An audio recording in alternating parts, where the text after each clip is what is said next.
And welcome back to this tool haul. It's the second one. Caught me while I was putting my coffee together. So I have my cup here. Coffee is nice and hot now.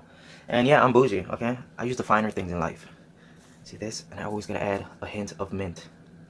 Okay, that's just how I roll. Be really careful with how much creamer you want, because it's really easy to overdo it. And the mint, you have to put it in a certain way. Boom, just like that. Alright, so the coffee is nice and hot, and we're gonna let that mint melt inside of there and then continue mixing. Okay, so my coffee wasn't hot enough, so I went ahead and tried to microwave it. And note to self, never put this cup in the microwave. You can see all the marks on it now. There was definitely some fireworks inside of there. So, and I think I might have even cracked it because I keep seeing a leak come out of here. Now this upsets me because it was a gift from my daughter for my birthday, I believe. Dang it. Ah, so stupid of me. Okay, so the first thing we have here is some thread sealant. Nothing fancy, but I saw it at the store and I picked it up because I don't have a bottle, and this could have really come in hand. You know, there's some jobs where you're doing, I don't know, maybe like say a water pump or something, and some of the bolts go through like a water jacket, and you need to put thread sealant on those bolts so that, you know, the antifreeze doesn't leak past the threads. Things like that. But there's other things on cars where they go into cooling jackets that have nothing to do with the water pump. So it's really handy to have something like this. Next up, I picked up a telescoping mirror. And I sure already had one of these, but I was using it recently. I left it on the floor, and when I was getting out from underneath the car, you know, you step backwards, and I stepped on it and I broke it. So it's time to pick up a new one. That's it for this one. I broke my old one, so I had to replace it. Next up, I have these low profile adapter sets. Basically, it converts like a 1/4 inch to 3/8, 3/8 to 1/2 inch, and so on. Now, the reason why I bought these is because not too long ago I was trying to torque some things down on my engine that I'm building, and say, how do I put this? Let's just say I needed to use a 3/8 socket, but the torque wrench that I needed to get within the range that I was looking for was my 1/4 inch torque wrench. So I needed a way to adapt them. So as you can see, we have a 3/8 socket here. The adapter's gonna pop right into it, and on this end, it takes a 1/4 inch. Another benefit to it, it's super low profile, as you can see. Another nice thing is it has a knurled end right here. So even without the whole torque wrench issue, if I'm using this on a car and I'm in a really tight spot where I got my hand in there, you know, the chrome finish, especially if your hands are greasy or dirty or something, the chrome finish is really hard to grip onto. So you can put this adapter on, it won't take up too much more space, and it gives you a great area to just really, you know, grip onto, and you could turn that fastener. So I bought it mainly for that one reason, as far as getting things torqued down, but it has so many other uses that I'm pretty excited about these. So here's the larger version, as you can see. So that's it, nothing fancy. I just thought they were really neat as far as their low profile.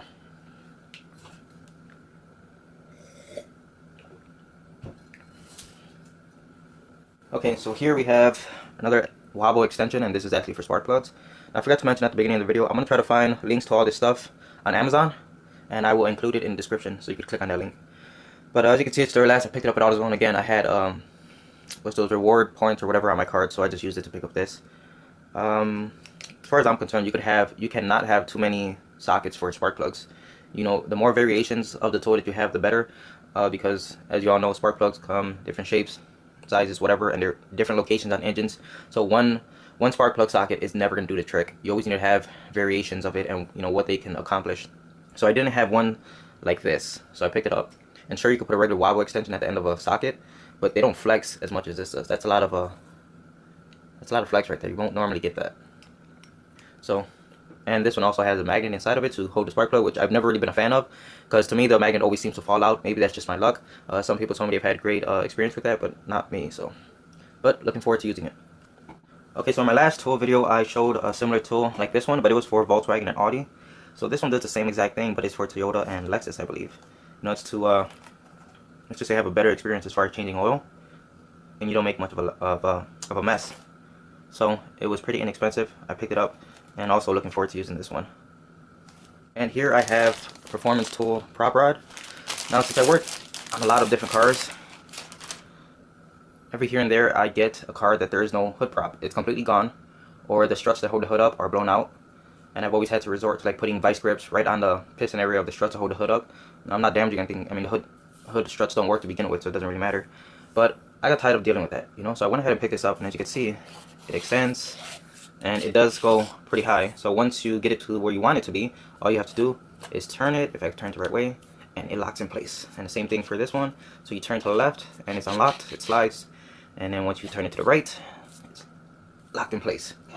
So can't really show you its full extent, and I'm sure it goes longer than this. But this is a really great tool. It's super inexpensive. There are more expensive options out there, but as far as I'm concerned, they do the same thing, and it's just a matter of branding. You know what I mean? It's like you have one crappy item and it'll sell for $20, and then Snap-on will come along and put their name on it, even though it's the same exact item, and they'll sell it to you for $150. Next up, we have this little fun toy right here. Now, here's another example of what I was just talking about, how, you know, name brands and all that stuff. There is a name brand, which off the top of my head I forget. No, I don't forget. It's actually, I think, Redline. Now, I'm not bashing them. They make great products. But they have a similar tool to this, and I think it sells for like 130, something like that. And I got this one off of eBay for 50, I think. Now, sure, maybe it's not going to last as long, you know, but I'm willing to take that chance based off of the money that I saved. But it works. So you just, see if I can get this all in the same shot. You basically just squeeze this right here, and this little piece is going to inflate. If you don't know what this is for, I like to call it the Thigh Master. No, I'm just joking. Okay, so all joking aside, this is actually to perform a smoke test on an engine to see if you have a vacuum leak or maybe an evap leak or something like that. Basically, you would take off, like, say, your intake tube or your filter box, and then you're going to have the tube left, and you would put this inside the tube and expand it, right? And it's going to block off the hole so that none of your smoke can escape through it. And then here you have an access port where you could introduce your smoke into, and it comes right out of here. It's pretty ingenious if you ask me, and I have yet to use it yet, but I know it's going to be great because my days of looking for a port to tap into so I can check for vacuum leaks or something like that are over. Now, I know what you're thinking. Whoa, this guy's pretty hardcore. He went from a coffee to a beer in no time. Well, no, it's actually later on in the day. My neighbor actually gave this to me yesterday, so I just wanted to try it. My first time trying this brand of Corona. It's like a darker one. I don't know what it is, but it's not bad. It tastes like a Corona. So let's move on to the next tool. Now that's some high quality H2O. Okay, what I have here is a small camera that connects to your cell phone via USB. Now, I put out an Instagram video about deciding whether I should buy a $100 camera like this from Home Depot. It comes with, you know, a dedicated monitor and everything that's attached to it. And I'm pretty sure the camera quality would have been just as good as this one, because, you know, all this stuff's made in China. So anyways, Kevin, I'm gonna assume his name is Kevin because his channel name is called Kevin's Trooper Channel, and this is his channel right here. So he saw my video and he told me I should try this off of eBay, which didn't cost me a lot. I don't remember exactly, but I want to say $15. Anyways, it comes with this. It comes with a few adapters. You know, it comes with a mirror. What else? Something to grab things, and you know, other adapters so you could connect to a laptop if you wanted to use it on your laptop instead of a phone. But let's go ahead and connect it. I just have a simple Galaxy phone here. Now there's an app that you have to download. It's free, and you can see as soon as you plug it into a phone, the LED comes on. And on this box right here, you could decrease or increase the sensitivity of the LED lights. So let's see. I mean, it's not perfect, but to me that's pretty. I keep moving the cell phone as if it's gonna move the camera. But to me that's pretty good quality. It's not too bad considering I paid, I want to say, less than $20 for this thing. So I'm pretty excited to use it, and it did not cost me a lot of money. So you can't beat that, right? Alright, let's move on to the next tool. Okay, and here I have a set of M18 batteries from Milwaukee. Now the reason why I picked these up is because at the moment I believe I have 4 tools that run off of the M18 platform, but I only have 1 battery, so you can see how that 1 battery is pretty much a workhorse. So you know, sometimes I do run into problems, not often because the batteries do last a very long time, but there are times where the battery's low and I just I need to keep on going. So I have no choice but to, you know, plug the battery in and start doing things manually because my battery's charging. So I picked these up and they were crazy, stupid expensive. These batteries are super expensive, but I needed them. So, you know, just to keep things flowing and no downtime, basically, I would always have a battery ready to keep on going. So that's pretty much the only reason why I picked these up. Okay, so up next we have 2 bits from AutoZone. Now again, I had like a rewards card, so I didn't even pay for these. Just use the money on a rewards card, so it's pretty sweet. And I actually still have some more money left over. I got like $40 on it. But these are 2 of the same exact bits, number 3. And I picked this up because I thought it was pretty neat. I keep breaking those number 3 bits on the screws that go on rotors to hold them in place. So when I saw this, that it comes with a bit already on the socket, I was like, sweet, I could just put my impact gun, my 3/8 impact gun on it, and hopefully that'll help with getting out those screws. And the nice thing about it is these things have a lifetime warranty. Right here on the back it says, you know, if something happens to it, just take it back to AutoZone and they'll exchange it for another one. So I thought that was pretty sweet. As often as I break these, it's like a no-brainer, right? Okay, so next up, here I have an Astro flip socket. So one side is a 19mm, the other side is a 21. And actually, this is the one I've been using forever, and I actually broke it. Let's see if it'll show up on camera. Right there. There is a crack. It's like a U-shaped crack, and it goes all the way around. Now, this is not because it's a crappy product or anything like that. It is a great product from Astro. The reason why it cracked like that is because, like I said, it's a 19mm, and I was using it on a 18mm nut, trying to get it off, and this nut was under tight. So you can imagine, you know, it starts to slip on that nut because it's slightly larger, you know. So when you got an impact gun on here and you're applying all that force to it, and it wants to round off, eventually it starts putting pressure in the wrong places, and just went ahead and cracked the socket. So that was my fault right there. You know, had I been using it correctly on the right size nut, I'm sure it wouldn't have broken. So here I have a replacement, and they're pretty cheap, they're pretty affordable on eBay or Amazon.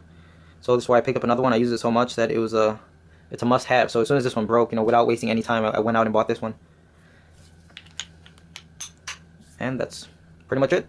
Flip sides to save time for taking lug nuts off. Okay, next up, obviously you could already see that I opened up the box, but we have the car scope. I think it's pronounced Viso from Dytex. And I saw a Diagno Stan using this in one of his latest videos, and it really piqued my interest. So I went out and bought one. Inside the box, it's a basic kit, so you don't get nothing too fancy in here. You get 2 separate leads, you know, for channel A, channel B.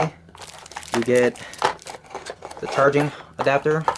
You get a AC coupling 1-to-1 adapter, and there was also a battery in here which I already installed inside of the device.